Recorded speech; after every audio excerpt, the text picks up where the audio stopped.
TDP నుంచి YS వివేక భార్య సౌభాగ్యమ్మకు ticket ఇస్తే ఆ కుటుంబంతో 30 ఏళ్లుగా పోరాడి అన్ని విధాలుగా నష్టపోయిన తమలాంటి వారికి అన్యాయం చేసినట్లే అని పులివెందులకు చెందిన టీడీపీ నేత పార్థసారథి రెడ్డి అన్నారు. వైఎస్ కుటుంబ సభ్యులంతా ఎప్పటికైనా ఒక్కటవుతారన్నారు. పులివెందులలో తాము టీడీపీకి పనిచేస్తున్నామని వైఎస్ వివేకానందరెడ్డి కూడా ఎన్నో విధాలుగా తమకు ఇబ్బంది పెట్టారన్నారు.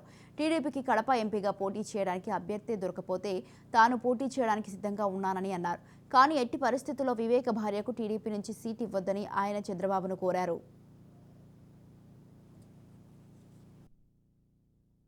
3 దశాబ్దాల కాలం పాటు వైఎస్ఆర్ కుటుంబంతో పోరాటం చేసినటువంటి ఒక పోరాట యోధుడుగా నేను ఈరోజు మీ ముందుకు వచ్చాం. గత 30 సంవత్సరాలుగా రాజశేఖర రెడ్డి కుటుంబం పైన విరామం లేని పోరాటం చేశాం. ఆ పోరాట క్రమంలో మా కుటుంబం యావత్తు ఇతికిపోయింది. అనేకమైనటువంటి కష్టాలు, కన్నీళ్లు, ఆవేదనలు, బాధనలు ఈ భూలోకంలోనే మేము నరకం కంటే భయంకరమైనటువంటి సమస్యలు ఎన్నో ఆ కుటుంబంతో ఎదుర్కొన్నాం.